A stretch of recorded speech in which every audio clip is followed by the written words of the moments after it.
कल यानी कि 10 जनवरी को पौष मास की शुक्ल पक्ष की एकादशी है, जिसे कि पुत्रदा एकादशी के नाम से जाना जाता है। हालांकि एकादशी आज 9 जनवरी दोपहर 12:22 से शुरू हो चुकी है और ये कल 10 जनवरी प्रातः 10:19 तक रहेगी। लेकिन हमारे पंचांग और ज्योतिष शास्त्र के अनुसार,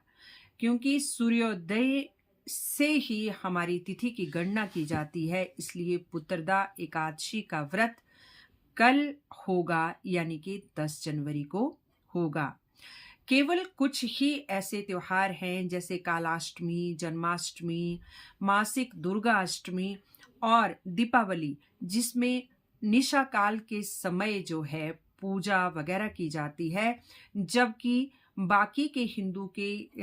सनातन धर्म के जो भी त्योहार हैं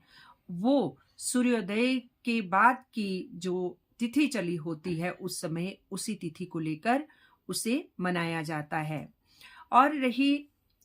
व्रत के पारण का समय, तो व्रत का पारण का समय आपका होगा 11 जनवरी सुबह 7:15 से 8:21 तक। और जो स्थानीय पंचांग है उसके हिसाब से थोड़ा बहुत समय आगे पीछे होता है, तो आप अपने पंडित जी से, पुरोहित से बात करके समय की पुष्टि कर सकते हैं। तो पुत्रदा एकादशी का जो व्रत है इसका सनातन धर्म में बहुत अधिक महत्व है।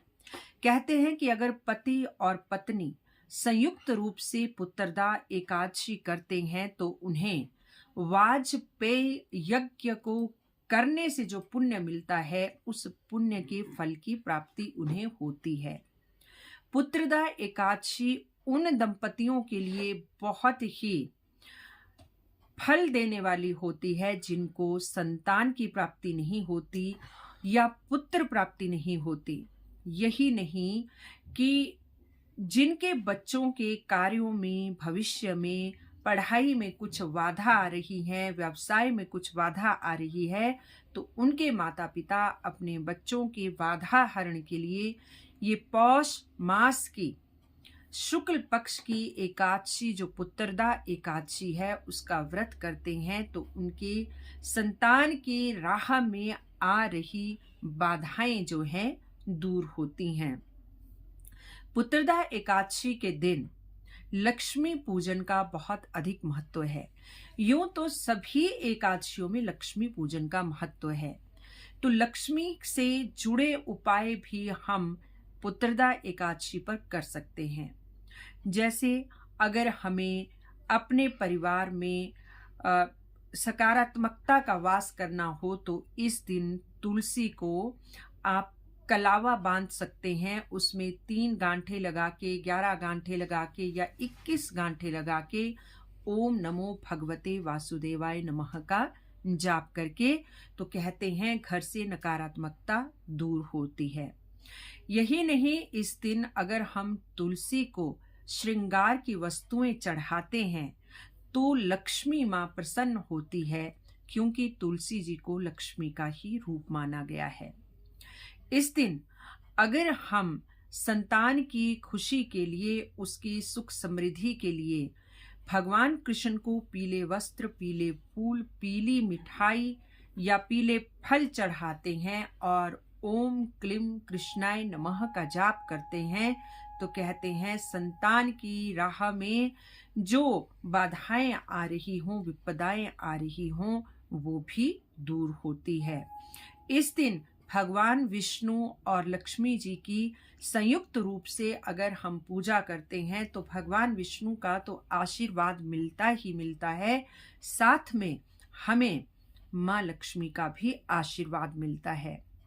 यही नहीं, इस दिन अगर हम भगवान विष्णु की पंचामृत के साथ स्नान करते हैं, जिसमें खासकर तुलसी दल मिलाया गया हो, तो भगवान विष्णु की अनुकंपा मिलती है। यही नहीं, इस दिन हम शालिग्राम को, भगवान विष्णु को, भगवान कृष्ण को अगर तुलसी दल सहित या मंजरी सहित भोग लगाते हैं तो वो संतुष्ट होते हैं और संतुष्ट होके मनोकामना की पूर्ति करते हैं। अगर भगवान को हमें तुलसी दल चढ़ाना हो एकादशी के दिन,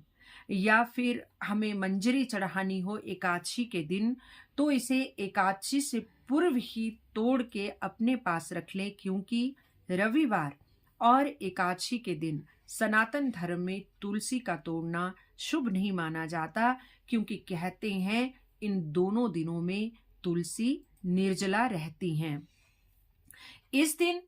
जो व्यक्ति निर्जल रहता है या सिर्फ फलाहार पे ही रहता है, व्रत करता है, तो कहते हैं उनको अक्षय पुण्यों की प्राप्ति होती है। लेकिन जो स्वस्थ नहीं है वो निर्जल न भी रहें, फलाहार करें और चावल इस दिन विशेषकर ना खाएं, प्याज लहसुन तामसिक भोजन का इसके अंदर परहेज करें, तो भी भगवान विष्णु की अनुकंपा मिलती है। पुत्रदा एकादशी यूं ही सनातन धर्म में इतना महत्व नहीं रखती, क्योंकि इसके पीछे एक बहुत ही सुंदर और दिव्य कथा आती है। कहते हैं प्राचीन काल में एक भद्रावती नगर था जिसका राजा सुकेतुमान थे और उनकी पत्नी का नाम था शव्या। राजा सुकेतुमान बहुत ही बलशाली राजा थे, प्रजा के सुख दुख का ध्यान रखते थे, वैभवशाली थे। लेकिन इतना कुछ होने के बावजूद भी उन्हें संतान सुख नहीं था और वो संतान की इसी दुख में दिन रात जो है अपने मन में पीड़ा रखते थे और इसका दर्द जो है उनसे सहन नहीं हो रहा था। और यही नहीं, राजा सुकेतुमान के जो पितरगण थे वो भी राजा सुकेतुमान के आगे को पुत्र न होने की वजह से दुखी थे, क्योंकि वो ये सोचते थे कि सुकेतुमान के बाद फिर अब पितरों के लिए अर्पण तर्पण कौन करेगा, क्योंकि इस कुल में तो कोई पुत्र ही नहीं है, आगे कुछ भी नहीं होगा। तो राजा सुकेतुमान भी इन्हीं चीजों को लेके बहुत दुखी रहते थे। चाहे नाते रिश्तेदार, चाहे उनकी पत्नी, चाहे उनके मंत्री, चाहे राज्य, चाहे वैभव, जो कुछ भी था उनके पास, उसके बावजूद भी वो दिन रात इस आग में जलते रहते कि वो क्या बगैर पुत्र के ही इस संसार से चले जाएंगे। तो कई बार उन्होंने आत्महत्या करने की भी सोची, लेकिन क्योंकि वो शास्त्रों को, अपने धर्म को, अपने वेदों को, पुराणों को मानते थे, जिनके अनुसार आत्महत्या करना जो है हमारे शास्त्रों के विरुद्ध है, तो ये सोचकर एक दिन वो अत्यंत दुखी थे, अकेले ही जंगल की ओर निकल गए और जंगल में यूं ही भटकते रहे। वो देख रहे थे यहाँ वहां उन्हें हर जगह भांति भांति के पशु पक्षी दिख रहे थे। कहीं उन्होंने देखा कि हथिनी अपने बच्चों के साथ खेल रही है, कहीं देखा सिंह अपने शावकों के साथ खेल रहा है, कहीं देखा कि बंदर अपनी छाती से लपेटे हुए बच्चे के साथ एक शाखा से दूसरी शाखा में उछल कूद कर रहा है। और उन्हें अगर कहीं कुछ दिख रहा था, हालांकि जंगल बहुत मनोरम था, इधर उधर सुंदर सुंदर वृक्ष थे, सुंदर लताएं थी, पुष्प थे, फल थे, सुंदर हवाएं थी, मनमोहक हवाएं थी, मनमोहक दृश्य थे, लेकिन उन्हें पशु पक्षियों में भी संतानें ही दिख रही थी, क्योंकि उनके मन का दुख यही था। आधा दिन बीत गया और वो भूख प्यास से व्याकुल होने लगे। तो जल की तलाश में एक ओर से जहां शीतल लहर आ रही थी, उन्हें लगा कि उस ओर पानी होगा, तो वो उस ओर गए तो वहां एक सुंदर तालाब था। तालाब में भी क्या देखते हैं कि हंस, अपने छोटे छोटे हंस बच्चों के साथ तालाब में तैर रहा है, बगुले हैं और उन्हें तालाब में बड़े सुंदर सुंदर कमल पुष्प खिले हुए दिखाई दे। लेकिन वहां भी इतना अनुपम सौंदर्य देख के वो बहुत उदास थे और उन्होंने इतने में जो वो जल पीते, अचानक उन्हें वेद ध्वनि सुनाई दी और उनका ध्यान पीछे गया तो उन्होंने देखा कुछ ऋषि मुनि तालाब के किनारे वृक्ष के नीचे ध्यान में बैठे हैं। तो इससे पहले वो जल पीते वो उन ऋषि मुनियों के पास गए, उन्हें प्रणाम किया। तो अपने सामने राजन को देखकर वो प्रसन्न हुए और उन्होंने कहा कि राजन, कहो, इस निर्जन जंगल में अकेले क्या कर रहे हो, क्या प्रयोजन है? तो राजन ने ऋषि मुनियों को अपनी व्यथा सुनाई कि वो पुत्र ना होने के कारण बहुत व्यथित रहते हैं, बहुत दुखी रहते हैं। तो उन ऋषि मुनियों ने राजन को कहा, जब राजन ने पूछा कि महोदय, अब आप भी अपना परिचय दें, तो उन्होंने कहा कि हम विश्वदेव हैं और आज पुत्रदा एकादशी है और पुत्रदा एकादशी के दिन हम इस पवित्र सरोवर के किनारे पठन पाठन करने बैठे हैं और भगवान श्री हरि विष्णु की पूजा अर्चना में बैठे हैं, क्योंकि आज का ये जो व्रत है एकादशी का, अगर हम इसे निर्जल करते हैं, निराहार करते हैं, तो हमें इससे वाजपेय यज्ञ की पुण्यों के फलों की प्राप्ति मिलती है और साथ में ही कोई निसंतान दंपति इस व्रत को कर ले तो उन्हें संतान की प्राप्ति होती है।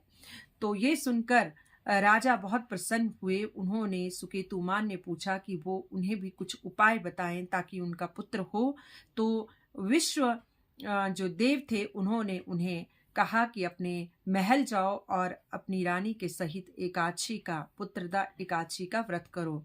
तो राजा उसी समय अपने महल जाते हैं, अपनी रानी के साथ उस दिन वो पुत्रदा एकादशी का व्रत करते हैं और दूसरे दिन उसका पारण करते हैं और कुछ ही दिनों बाद रानी गर्भवती हो जाती है और उनके फिर एक बहुत ही सुंदर और यशस्वी पुत्र होता है राजा सुकेतुमान के, जिसको पाकर वो बहुत अधिक प्रसन्न हुए। मान्यता है कि वो पुत्र आगे चलकर बहुत ही धर्मात्मा, गुणवान, धनवान और बलवान साबित हुए। तो इस तरह से पुत्रदा एकादशी हर उस दंपति के लिए बहुत जरूरी है जो कि पुत्र की कामना करते हैं और जिन्हें लगता है कि अगर उनके पुत्र नहीं होंगे तो उनका तर्पण कौन करेगा, पितरों का तर्पण कौन करेगा, श्राद्ध कौन करेगा। इस भावना से जो पुत्र प्राप्ति चाहते हैं उनके लिए पुत्रदा एकादशी का व्रत बहुत अधिक महत्वपूर्ण है। तो कल का व्रत ना केवल पुत्र प्राप्ति के लिए बल्कि आपके संतान की भविष्य की उज्जवल भविष्य के लिए भी पुत्रदा एकादशी का व्रत किया जाता है। भगवान विष्णु की अनुकंपा पाने के लिए, माँ तुलसी से सकारात्मकता पाने के लिए, माँ लक्ष्मी से धन संपत्ति पाने के लिए और भगवान कृष्ण से भी आशीर्वाद पाने के लिए पुत्रदा एकादशी अपने आप में बहुत महत्व रखती है। तो इसी के साथ आज के लिए बस